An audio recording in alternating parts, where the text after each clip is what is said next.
Oui. Alors là, me lancez pas là-dessus parce que ça va me je vais vous lancer lancer là-dessus. Je vais vous lancer là-dessus dans une colère. Si. On va finir avec ça tout à l'heure. C'est en colère. Mais oui, parce que moi, si tu veux, mon problème, c'est pas Monsieur Tebboune. Monsieur Tebboune, il fait son travail de dureté. Mon problème, c'est qu'on a envoyé Jean-Noël Barrot pour être ventre à terre face à Monsieur Tebboune ce week-end à Alger. Non mais Jean-Noël Barrot. Non mais il est revenu sans Boilem Sansal. Non mais Jean-Noël Barrot, les mecs. Non mais sans déconner. C'est Diego derrière les barreaux pour quelques mots. Non mais franchement, Jean-Noël Barrot. Non mais il faut arrêter avec Jean-Noël Barrot de toute façon.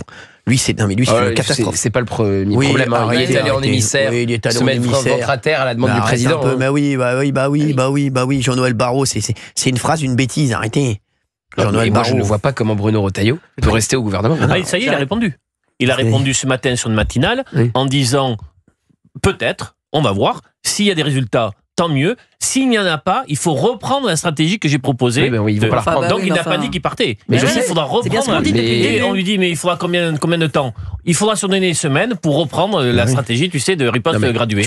Il ne partira pas. Bruno Retailleau, mais j'ai bien compris. Ce que je vous ai dit. Bruno Retailleau cherche à gagner du temps et lui, je pense qu'il a théorisé qu'il a besoin d'être ministre de l'Intérieur pour remporter le parti LR. On verra ensuite, une fois le congrès terminé et la présidence des LR attribuée à Bruno Retailleau ou Laurent Wauquiez. Mais moi, je pense qu'il se trompe politiquement et que si aujourd'hui il claquait la porte du gouvernement, il explose dans les sondages dans les 24 heures qui suivent. Il fait une conférence de presse, un média, un 20h, que sais-je, pour dire, écoutez, on m'a dit qu'il fallait changer et qu'il fallait arrêter avec la dureté, qu'il fallait essayer une politique où on aplanit les choses. Jean-Noël Barrot, il part à Alger, il revient sans Boilem Sansal. Donc ça ne marche pas. D'ailleurs, c'est ce qu'avait fait Macron avec Hollande.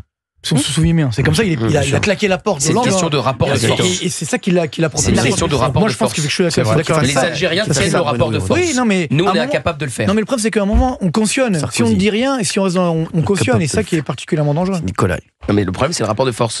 C'est-à-dire qu'on nous parle de riposte graduée. Pourquoi tu fais comme ça avec la main? Parce que je parle avec les mains. Je vais vous le dire. Quand je vois Jean-Christmas Barrot, si Cyril, quelqu'un arrive dans la rue et vous met un uppercut, et qu'après on vous dit non, Cyril, réponse graduée, s'il vous plaît. Vous allez rironner de celui qui vous dit réponse graduée, alors quelqu'un vous fait saigner l'arcade sourcilière et vous a pété dedans. Vous n'avez pas envie de répondre de manière graduée. Bon, bah on est là-dessus. Et nous, on fait même pas la réponse graduée. C'est ce que j'allais dire. On prend un uppercut et on est ventre à terre. Et on a pris un KO et on reste à terre. Emmanuel Macron, franchement, c'est catastrophique, excusez-moi. Je le dis, c'est catastrophique. Vous savez combien de visas on va donner à l'Algérie? Dites-nous. En un an? On va leur remettre à la normale 250 000 visas. Non. Vous savez combien de laissez-passer consulaires on va avoir en échange? Rien du tout. Voilà. Sur les visas, plus 90% en 2 ans. Ouais. Étonnant. Ça n'a aucun sens.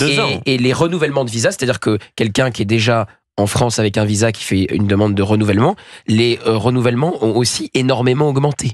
Donc on est dans un rapport de force. Enfin, c'est comme l'économie, avec Marc, voilà. C'est des questions de rapport de force. On se demande quelle réponse on va faire à Donald Trump et si ça va être la surenchère en matière de guerre économique. Quand c'est avec l'Algérie, on ne veut pas du rapport de force. On a un ressortissant en prison et on pense que c'est en se couchant que ça va fonctionner. On a fait le test, ça ne marche pas. Communiqué commun la semaine dernière. On en a peu parlé parce qu'il y avait le jugement de Marine Le Pen.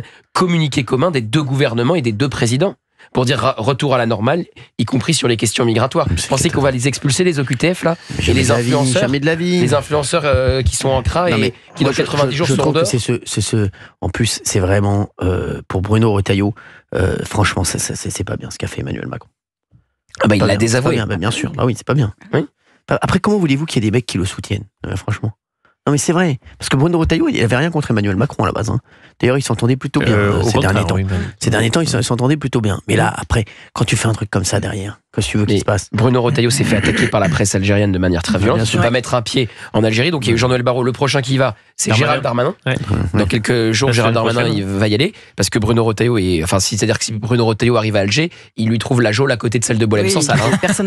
Il le laisse pas partir. Et il s'est fait attaquer par la presse donc algérienne liée au pouvoir, avec en gros titre Emmanuel Macron désavoue Bruno Retailleau. Donc Emmanuel Macron a même fait le jeu de la presse algérienne contre le ministre de l'Intérieur. C'est pourquoi je ne comprends pas qu'il reste. Et s'il pense qu'il va avoir la présidence LR avec le ministère de l'Intérieur, peut-être, mais c'est sûr qu'il l'aurait en claquant la porte et en dénonçant Emmanuel Macron et François Bayrou dans les médias. Emmanuel Macron